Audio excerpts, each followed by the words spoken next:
नमस्कार दोस्तों, कैसे हैं आप लोग। आशा करते हैं आप लोग अच्छे होंगे। देखिए यूजीसी नेट रिजल्ट को लेकर यहाँ पर बहुत ही बड़ी खुशखबरी आ गई है सभी बच्चों के लिए। जैसा कि आप जानते हैं कि आपका यूजीसी नेट का रिजल्ट हर बार जल्दी आ जाता था, लेकिन इस बार आपका आने में लेट हो रहा है। तो सबसे पहले आपका यूजीसी नेट का जो है आपको आंसर की देखने को मिलेगा। जो आंसर की आपको देखने को मिलेगा वो कब तक आपको देखने को मिलेगा, ये आपको 15 अगस्त तक, ठीक है, 15 अगस्त से पहले जो है यूजीसी नेट का आंसर की देखने को मिल जाएगा।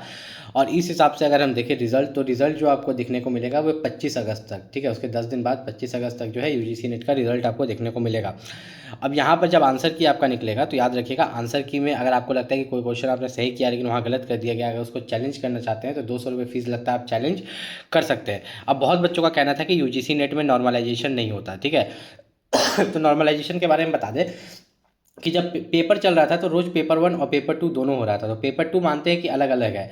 किसी दिन आपका मान लीजिए कि इंग्लिश हुआ होगा, किसी दिन पेपर 2 में आपका किसी का ज्योग्राफी सब्जेक्ट हुआ होगा, ठीक है, अलग अलग सब्जेक्ट। लेकिन जो पेपर 1 साथ में हो रहा है, क्या जो यहाँ पर इतना तारीख को मान लीजिए कि जो यहाँ पर 21 तारीख को, यहाँ पर 23 तारीख को जो यहाँ पर मान लीजिए कि इंग्लिश का एग्ज़ाम दिया, तो 24 तारीख को जो ज्योग्राफी का दिया, दोनों तो पेपर 1 दे ही रहा है ना।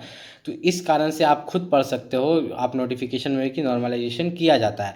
बहुत बच्चे ये सोचते हैं कि 150 क्वेश्चन है, ठीक है, गुना 2 कीजिएगा 300 मार्क्स होगा। तो बहुत बच्चे ये सोचते हैं कि अरे पूरा 150 बना के आ जाते हैं, नेगेटिव मार्किंग तो है ही नहीं। आपको एक चीज़ पता होना चाहिए कि इसमें कोई नेगेटिव मार्किंग नहीं है, ठीक है।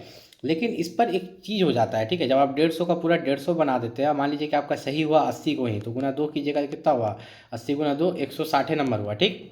अब इसमें जब नॉर्मलाइजेशन का बारी आएगा तो वो लोग सबसे पहले देखेगा कि आपका एग्ज़ाम इजी शिफ्ट में पड़ा है कि हार्ड शिफ्ट में। अगर इजी शिफ्ट में पड़ा है तो आपको यहाँ पर 2 नंबर या 3 नंबर दे दिया जाएगा। हार्ड शिफ्ट में पड़ा है तो 5 नंबर या 10 नंबर तक आपको एक्स्ट्रा दिया जाएगा, ठीक है।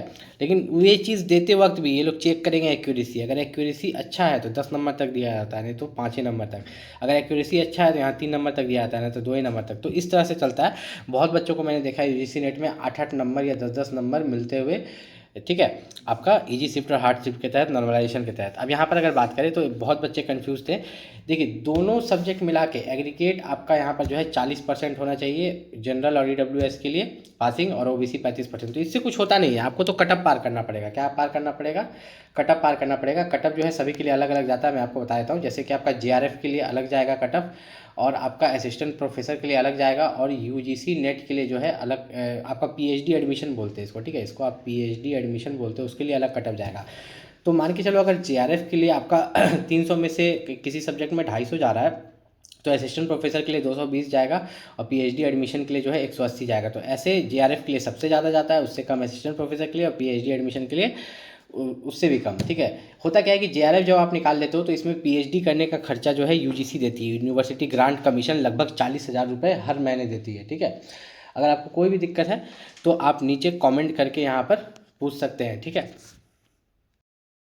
यूजीसी नेट रिजल्ट और आंसर की से रिलेटेड अगर आपको कोई भी डाउट है तो आप नीचे कमेंट करके पूछ सकते हैं।